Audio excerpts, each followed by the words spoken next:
Fala galera, aqui é Alexandre do Jiu-Jitsu Channel. Seja bem-vindo ao nosso terceiro episódio. E o nosso convidado de hoje, direto dos Emirados, o professor Marcos Túlio, aluno do Ricardo de la Riva, faixa preta, 4º grau, da equipe SM BJJ Association. Seja bem-vindo, Marco Túlio, é um prazer tê-lo aqui. Muito obrigado, Alexandre, por estar aqui no Jiu-Jitsu Channel. Acompanho todos os podcasts do canal, todas as entrevistas, né?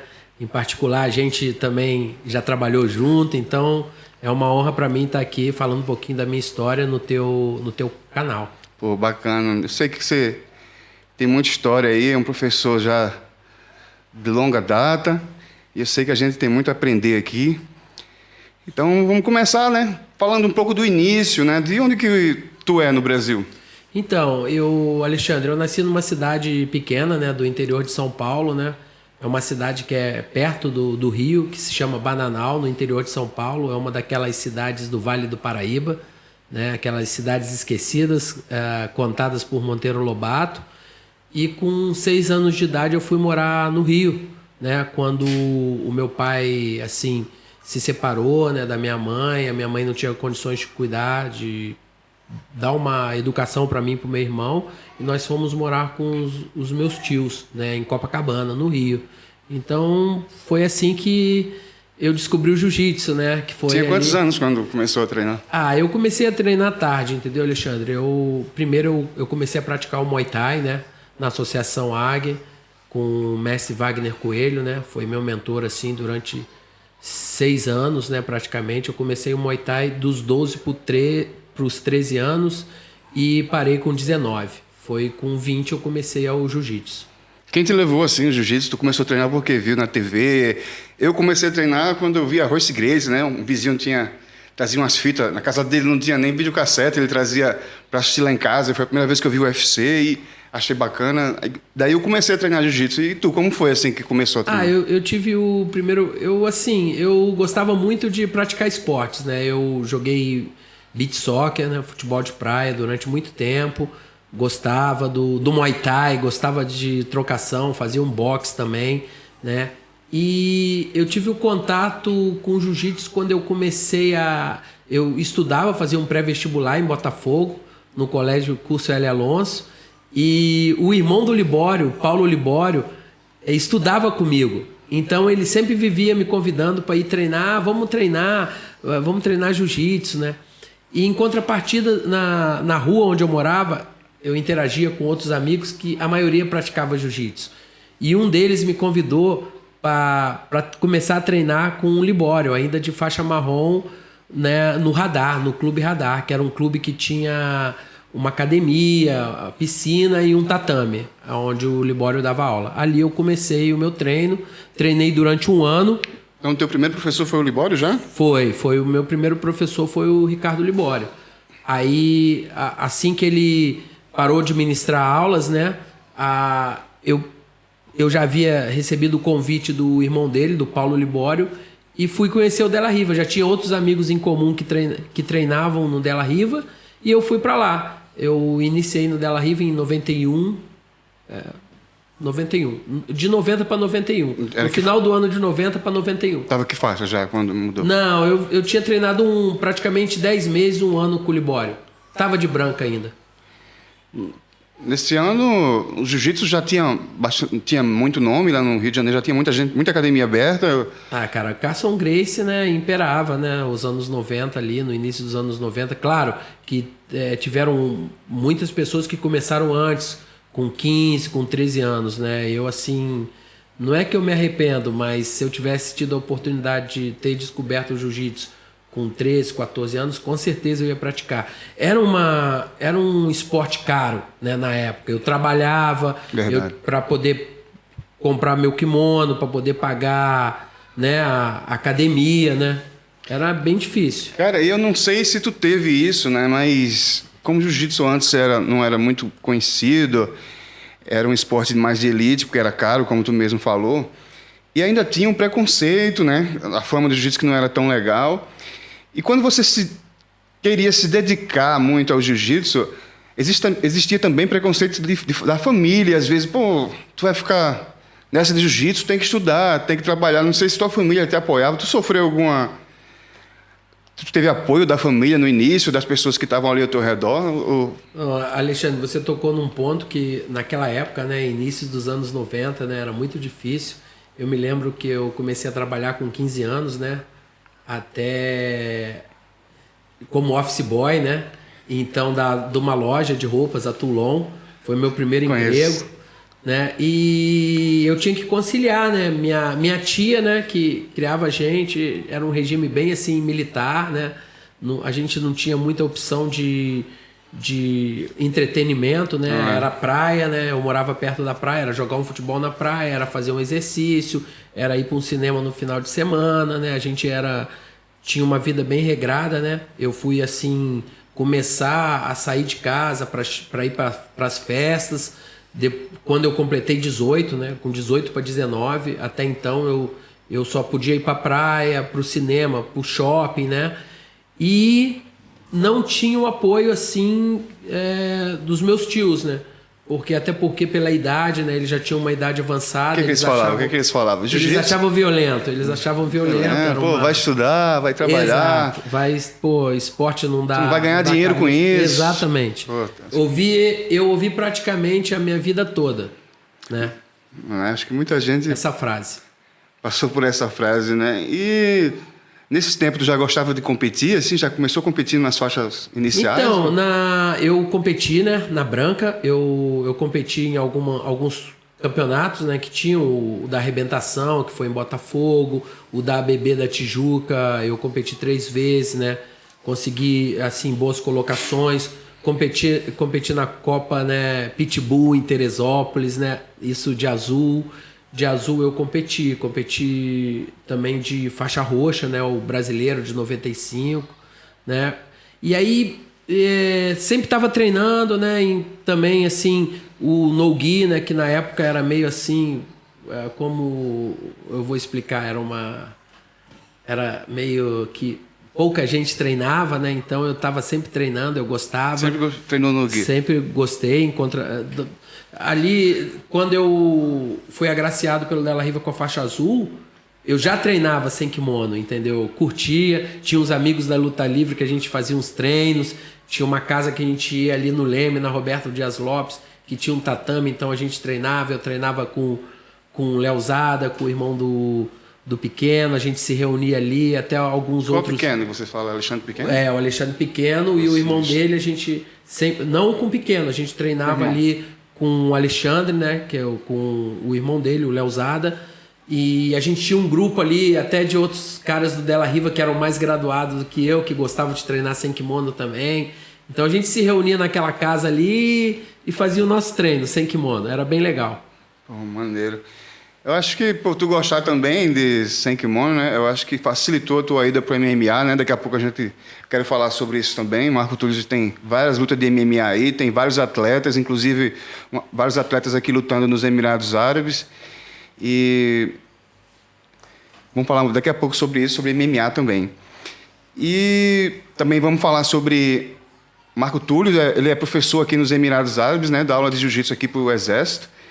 A gente pode falar aqui um pouco sobre o jiu-jitsu aqui nos Emirados Árabes, o que é que ele tem a falar sobre o desenvolvimento aqui do esporte. Então, nesse tempo você estava no Rio de Janeiro treinando com Della Riva. Isso. E treinava sem kimono. E quando começou a treinar MMA? Então, eu tive assim a sorte de conhecer uma pessoa que foi muito importante, né, na minha carreira até hoje, que é o mestre Jorge Vanzilhota, né? Ele treinou no Carson, nas antigas, né? Ele até chegou a estar ali no meio ali, na época do Della Riva e de outros ícones, né? No Carson Gracie.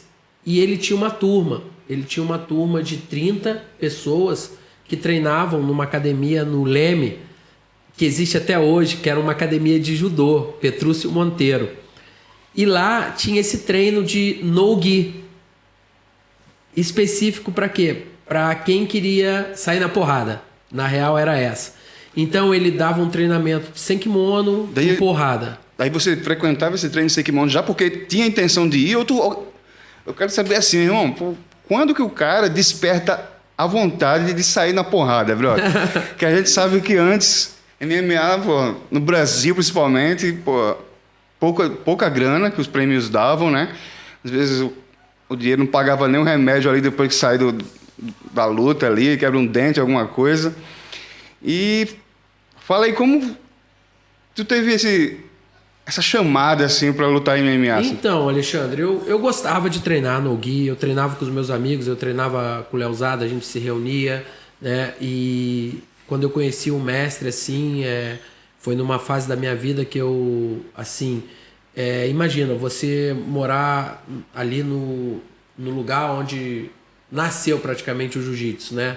Copacabana, anos 80, 90, né? Então, Rio de Janeiro sempre foi uma cidade perigosa, né? A gente tinha que estar sempre atento nas ruas, sempre tinha... Eu jogava futebol de praia que tinha muita rivalidade entre os times, sempre rolava briga no final. Então a gente... Eu pensava para mim que eu tinha que estar preparado, que eu tinha que estar treinando, porque eu podia estar envolvido de repente numa briga na rua, entendeu? Eu tinha o meu irmão que praticamente não lutava, só... A gente era muito unido, a gente andava junto. Mas ele treinava também? Ele começou a treinar um Muay Thai comigo e depois ele parou. Mas assim, até chegou a ganhar campeonato de Muay Thai e tudo. Então, e eu vi essa oportunidade de melhorar o meu treinamento, né? Sem kimono e também de porrada, de afiar a minha trocação, né? De fazer um boxe. Como eu já tinha aquele background do Muay Thai, né? De ter treinado, 5 anos Muay Thai praticamente, né? E, cara, eu me interessei muito, eu fui lá, assisti uma aula, o mestre me abraçou ali como um filho, até hoje ele é meu mentor, me ajudou muito, né? Quando meu tio faleceu, que foi uma outra parte da minha vida que eu tive que sair do Rio, né? E tentar viver com jiu-jitsu em 98. Então, ele sempre foi um mentor para mim, sempre me deu um suporte, né? E nessa época que ele dava as aulas, quem também dava aula lá de no-gi e de kimono era o Sérgio Penha. Então eu aproveitei, eu peguei uma fase, na fase que eu era faixa roxa, muito boa, que engrandeceu muito o meu jiu-jitsu, o meu no-gi. Isso tu tinha quantos anos quando tu fez tua primeira luta? Eu fui fazer minha luta muito tarde. Eu comecei com 33 anos, Alexandre, e me aposentei, parei de lutar, fiz minha última luta com 40. Foram 7 anos de carreira profissional. Eu fui o primeiro brasileiro a lutar na Alemanha em 2005, MMA, né? Eu sei que eu abri portas para muitas pessoas que foram para lá. Antes da gente continuar, só te interrompendo aqui. Claro. Queria que tu falasse, para a gente começar a falar de MMA de verdade, o teu cartel. Eu tenho 16 lutas profissionais, 10 vitórias e 6 derrotas. Bastante. E 2 delas não estão no Sherdog, né? Porque foram eventos pequenos, né? Um evento que eu lutei com um faixa preta de taekwondo, que eu ganhei no primeiro round, né? Foi assim, a gente não consegue computar no Sherdog, são só aqueles eventos grandes. No Sherdog eu tenho 8 vitórias e 6 derrotas. 4 das minhas derrotas foram decisão, né? Então eu tive que lutar os 3 rounds, né? E uma nocaute e outra eu fui finalizado. E as outras 8 uma eu nocauteei e 7 eu finalizei. Bacana, hein? Então, tô falando aí que começou velho, né? Quer dizer, entre aspas, mas a gente tá vendo agora, né? Recentemente o Bochecha anunciou que vai migrar do jiu-jitsu para o MMA, né? E ele está com 30 anos. Praticamente ele deve lutar praticamente com essa idade, com 31 anos também, né? E muitos campeões, como Cormier, se eu não me engano, o Velasquez, também começaram acima de 30, né? Eu acho que é uma idade boa, assim, para pegar uma experiência de chão. Tuas lutas, assim, tu gostava, era mais finalizava ou era no strike? Tu gostava mais... Não, eu assim, eu sabia o que fazer, né? Como strike, mas o meu foco era sempre em colocar para baixo. em trabalhar o chão, o jiu-jitsu, né? Que eu me sentia confortável. E eu tive, pô, assim, sucesso, né? Nas lutas que eu venci, eu finalizei, né? Ou com guilhotina, ou com mata-leão. Então, eu sempre buscava a luta de solo, né? Mas eu conseguia desenvolver bem na parte de strike. Mas nunca fui um especialista, né? Eu não sou um striker. Nesse tempo, o MMA no Brasil, assim, a gente sabe que pagava pouco, né? Acho que até hoje ainda paga, tem melhorado muito com o crescimento do esporte. Mas como é que tu fazia para treinar? Nesse tempo, tu já tinha decidido seguir a carreira de lutador ou tu tinha que trabalhar e dividir entre o trabalho e o treino? Então, Alexandre, é uma boa pergunta. Aí eu tenho que, para responder essa sua pergunta, eu tenho que voltar um pouquinho no passado, quando eu comecei a viver do jiu-jitsu, que eu saí do Rio, né, em 98, quando o meu tio faleceu, né, que era o meu alicerce, era ali o meu porto seguro, minha vida mudou drasticamente, né, e eu já tinha em mente, né, com o apoio do mestre, em dar aulas. Eu sempre ajudei, né, desde a roxa, ficava ali de instrutor, ajudava com uma posição ou outra. Quando eu fiquei treinando com o mestre Jorge Vanzilhotti e o mestre Sérgio Penha, eu puxava um treino ali, meio-dia para branca, entendeu? Para azul. Então, eu sempre gostei, eles sempre me apoiaram, né? Nessa minha como eu posso dizer, nessa minha vontade de lecionar, de dar aulas, de formar atletas. Então, eu recebi uma proposta de um amigo meu de infância que tinha uma academia em Santa Catarina, na cidade de Palhoça. E eu fui para lá. Né? Chegando lá, comecei a dar aula. Após uns 2 anos, ele saiu, ele voltou para o Rio. E eu pensei, não, vou ficar aqui. Né? A cidade, na época, Palhoça, tinha 30 mil habitantes, hoje tem 200 mil. Eu praticamente comecei o jiu-jitsu, né? E eu me vi no meio do caminho do que eu tinha planejado para mim. Porque eu queria realmente lutar o MMA. Eu estava treinando forte no Rio, mas a minha vida mudou. Então eu tive que me adaptar. Chegando no Sul, eu tive que dar aula, eu tinha que trabalhar. Eu trabalhava como vigilante à noite, né? Nos finais de semana. Eu dava aula em 3 academias e ainda treinava 4 horas por dia. Meu Deus. Para tentar realizar o sonho e de lutar um MMA, né? Então, eu tive mais uma vez, eu fui agraciado com a sorte, né? Porque tinha um grande amigo meu, que é o Maurício do Bocage. Ele era do Rio, ele treinava na Nobre Arte, ele treinou muito tempo com o Wagner Coelho, boxe, e ele abriu uma academia na ilha, em Santa Catarina, no bairro da Trindade. E ele me convidou, ele sabia que eu estava morando na Palhoça, que é a grande Florianópolis, que era no continente, para dar umas aulas de jiu-jitsu, né, particulares na academia dele e treinar o boxe com ele para uma futura estreia no MMA, né? E quando eu cheguei em Floripa, eu procurei a academia do Ataque Duplo, né, do mestre Murilo Rupp, ele me recebeu super bem, onde eu comecei deixei para ele essa intenção, Della Riva me ajudou com essa conexão, né? Ele, me ajudou muito, né? Me deu um suporte para eu ir treinar, né? Eu não pagava mensalidade, enfim, muito difícil, como você falou, porque os eventos pagavam poucos, tinham poucos eventos. Eu conheci um aluno que eu comecei a dar aula que era alemão. E um dia, do nada, ele falou, você tem interesse em lutar em MMA, tem um evento em Berlim que vai acontecer, o Real Fight, Underground, eu posso arranjar para você ir lutar lá, treinar na equipe onde eu treino, que é a IMAG Berlim, do professor Frank Buchinski, foi outra pessoa que me ajudou muito, né, na minha carreira. E eu falei, eu topo. Então, eu tive sorte, né, de ter uma estreia, né, internacional, de conseguir lutar. Eu fiz 3 lutas, voltei para o Brasil e já teve um evento para eu lutar que foi o Warriors. Eu também fiz 3 lutas no Warriors. No Warriors era um evento que tinha em Itapema, realizado pelo empresário Duda, né, da CM System. Então ele me convidou logo que eu voltei da Alemanha, que eu passei uma temporada na Alemanha, né, mais de quase um ano. Dando aula? Dando aula, treinando na Academia IMAG, lutando.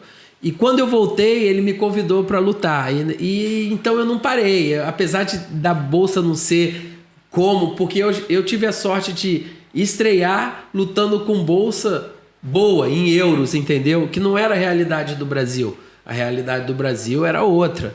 Então, quando eu voltei, pô, Alexandre, eu sempre amei lutar, jiu-jitsu, lutar, tá? Assim, sempre me desafiando. De competir. Competir.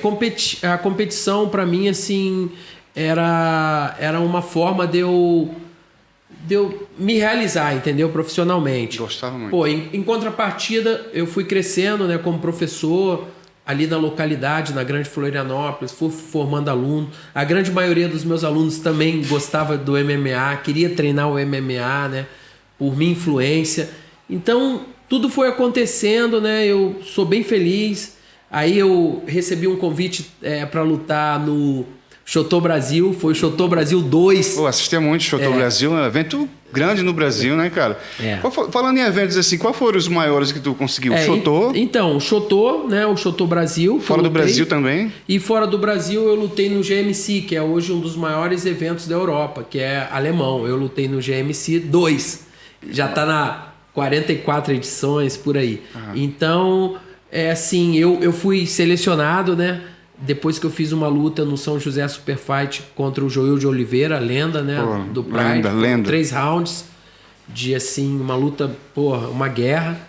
Eu fiz a minha inscrição no primeiro TUF. Fui selecionado e dirigi 14 horas num carro 1000, eu e o Marcos Maciel, para fazer a seletiva do TUF Brasil 1. Né? Eu passei em todas as entrevistas, mas não passei na idade. Eu já estava com 39 anos e estava vindo de uma derrota. Então... Isso pesou muito. Pesou. O próprio matchmaker, né? O Sean Sherk, a última entrevista foi com ele. Ele falou, cara, eu gostei muito. Você se exibiu muito bem na parte de no-gi, né? Como era assim... Como era essa peneira assim que tu passou? O que é que tu teve que fazer para mostrar aos caras que tu era capaz? Então, a gente entrava numa sala, tinham mais ou menos 30 atletas do mesmo peso, né? E a gente... Não precisava sair na porrada logo no início, não. Não, tinha uma mesa, né, examinadora, e tinha um tatame. E a gente tinha que fazer um no-gi ali, 1 minuto e meio. Tem que mostrar serviço em 1 minuto e meio. 1 minuto e meio, cara. Eu consegui finalizar os 2 atletas em 1 minuto e meio. Caralho. Tanto que eu me lembro de que teve alguns comentários. Caramba, cara, você foi muito bem ali no no-gi, porque é muito difícil você finalizar alguém em 1 minuto e meio. É muito difícil. É muito difícil, cara. Então, falando das tuas filiais, eu sei que tu tem várias filiais aí, né, pelo mundo. Vejo que tem vários atletas teus que vêm lutar aqui o World Pro e MMA também. Inclusive, agora esse mês teremos um atleta teu. Queria que tu falasse aí um pouco das tuas filiais, onde que elas estão localizadas no mundo. Então, Alexandre, depois que eu migrei para cá, né, que eu recebi a proposta de trabalhar aqui nos Emirados, né, eu deixei as filiais da SM, né, no Brasil, assim, em boas mãos, né, com o professor Edinho, um aluno meu muito duro, com o Carlos André, que faz toda a parte burocrática. Claro que no decorrer de 6 anos aqui, eu perdi alguns alunos, né, alguns faixas pretas meus migraram ou criaram os times dele, foram dar aula por si só, né? Mas a gente manteve lá no Sul 6 filiais. Antes eu tinha em torno de 15, né? Então, mas em contrapartida eu consegui fazer crescer o nome da SM BJJ Association. Boa. Fora, eu tinha um aluno meu, um faixa preta, que ele tem dupla nacionalidade, ele é americano, o Sérgio Pimentel, e ele já trabalha há muito tempo na Academia Bel Air, né, que é a nossa SM BJJ Association USA, né? Então ele faz um trabalho legal, ele tem os atletas no MMA também, né? Eu conheci um atleta de judô aqui, o Abdullah, né, que ele é do Kuwait, e eu comecei a dar treino para ele, a treinar ele desde a branca. Hoje ele é meu faixa marrom e ele abriu as portas para mim no Kuwait. Hoje a gente tem 2 filiais lá. né? E há 4 anos atrás eu conheci por intermédio de um professor, de um coach daqui que foi embora. Ele me passou a tutela, entre aspas, de um iraniano, que é o Sifu, que hoje é o meu afiliado do Irã, que hoje a gente tem no Irã 7 filiais, entendeu? E eles vêm para cá competir os eventos da AGP, né? Da Federação do EI. E na Coreia do Sul eu estava com 2 filiais e recentemente, há um mês atrás, nós abrimos a 3ª filial, que é na capital, em Seul, e as outras 2 em Pohang, né? Que é uma cidade a 2h30 da capital. Então, atualmente a gente tem aí 13 filiais internacionais. E esse mês a gente abriu a 13ª, que é na Argentina, né? Então, nós estamos com uma filial na Argentina também, com faixa marrom meu, que é o Cadu, que é aluno do Edinho, do professor Edinho, que foi morar na Argentina e está dando aulas de jiu-jitsu. Isso aí, bacana. A SM no mundo todo. Pô, vamos que vamos. E falando, dá para perceber assim que tu tem várias filiais e muitas são aqui no Oriente Médio, né? Durante esse tempo que tu já está aqui, e a gente tem visto aqui, você é um cara que chegou desde muito tempo aqui no projeto de Jiu-Jitsu dos Emirados e deu para perceber a evolução aqui do Jiu-Jitsu aqui no Oriente Médio, né? Teu ponto de vista, assim, queria que tu falasse um pouco do início, quando tu chegou, do nível dos caras, do Jiu-Jitsu, e hoje. Alexandre, você tocou num ponto assim que é crucial, né? A gente tem excelentes professores trabalhando no projeto, né? É um projeto vencedor, assim, na minha visão, né? É um projeto grandioso, né? Que dá, assim, oportunidade pra gente, né? A gente nunca imaginava, tanto eu quanto você, né? Tá participando, né? Nesses 6 anos que eu tô aqui, o crescimento foi enorme, né? Alunos ali da NSA, você também deu aula na NSA. Sim. Ou do próprio staff hoje, eles competem, né? Tem as competições, né, internas, tem as próprias competições aí da federação, né? Da UEI JJF, né? E eles competem em alto nível, né? Inclusive, assim, tendo todas as ferramentas para competir de igual para igual com qualquer atleta, tanto do Brasil, ou da Europa, ou da Ásia, né? Eles estão muito bem treinados, os coaches fizeram um excelente trabalho, ainda estamos fazendo, né? Eu espero que esse projeto dure aí por muito tempo, né? E que possa ajudar muitas faixas pretas e o crescimento do jiu-jitsu no país. Para quem é um trabalhador do jiu-jitsu, como tu sempre foi, é normal você se ficar feliz com o crescimento de um projeto desse. Porque quando o jiu-jitsu cresce, isso quer dizer mais trabalho, mais academias, quanto mais o nosso esporte tiver em vários lugares, é bom para todo mundo. Eu acredito que o mercado tem crescido muito para professores de jiu-jitsu. Não é como antes, quando você começou lá, você falou que tinha que trabalhar, treinar e se virava pouca grana, MMA e é isso, né? O jiu-jitsu hoje, Alexandre, ele é muito profissional, né? A gente tem uma noção porque a gente respira o jiu-jitsu, né? A gente acompanha, né, as redes sociais, né? A gente vê o tanto de evento, né? Todos os circuitos que tem da federação aqui local dos Emirados, da IBJJF, né? Outras federações, eventos assim aleatórios, eventos né? Como o BJJ Star ou como o Flow Grappling. Então você vê como o jiu-jitsu alcançou um nível de profissionalismo muito grande. E aqui, né, não deixa de seguir essa linha, essa né? linha, né? Exatamente. Hoje os atletas, né, os locais que a gente fala, eles evoluíram muito, né, até na forma de deles verem, né, o profissionalismo dentro do esporte que a gente pratica, que é o jiu-jitsu, né? Eles estão sempre competindo, a competição tem um alto nível e isso é o mais importante, né? E como você falou, a gente vê o crescimento e a gente está dentro desse crescimento. Pô, isso é bacana. É o mais importante, a gente está participando ativamente desse crescimento de toda uma geração, né, dentro desse país. Isso aí. Então, Túlio, gostaria de agradecer aqui a tua participação aqui, passar para a gente toda a tua experiência aí. É um professor com muita experiência. Eu aprendo sempre com você no tatame, no trabalho também. Queria agradecer de estar aqui. Eu queria que tu deixasse teu Instagram para quem quiser acompanhar teu trabalho. Qual é o teu Instagram? Então, Alexandre, e muito obrigado, né, por estar aqui. É muito gratificante, né, falar um pouquinho da minha vida, da minha história, né?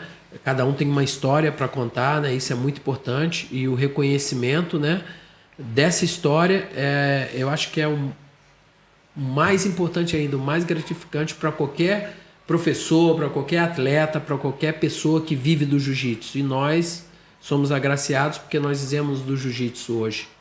É verdade. Eu queria que tu falasse do teu Instagram aqui para quem quiser acompanhar teu trabalho e ver como tá a vida aqui. Então, a minha rede social, o meu Instagram é o mesmo do meu nome, é Marcos Túlio, né? E nós temos também o Instagram da SM BJJ Association, né? Quem quiser dar um confere lá, a gente está sempre atualizando a mídia social, mídias sociais, né? Postando algo sobre os atletas que vão lutar, enfim, sobre os treinos, né? Algumas posições também de alguns seminários que eu participei, então isso é muito importante, né? Hoje em dia, o social network faz a diferença. É o que eu tenho falado, né? Hoje em dia as redes sociais elas servem como um currículo do lutador. Um dia quando você vai dar um seminário, a galera logo te procura em redes sociais, dá logo um Google ali, YouTube. E eu acho que é importante o atleta estar sempre atualizando as redes sociais, que aquilo serve como... É um portfólio, né? Portfólio, do atleta, né? Isso aí. Onde tem todas as informações referente à sua história, né? A todos os campeonatos que você lutou, né? A todos as suas conquistas. Pois é, por isso que eu resolvi aqui criar esse canal aqui, que eu acho que a gente tem feito história aqui nesse país e eu acho que precisa ser registrado, e eu criei o Jiu-Jitsu Channel para poder compartilhar e registrar tudo que a gente tem conquistado. E é isso. Eu espero que vocês tenham curtido. Excelente ideia. Esse Valeu, podcast do Jiu-Jitsu Channel. Valeu, Marco, o apoio sempre. Tamo junto sempre. Espero que tenham curtido. Não esqueça de deixar o like aí, galera. Se inscreva no canal. Siga no Instagram, Jiu-Jitsu Channel Oficial. E até a próxima. Os.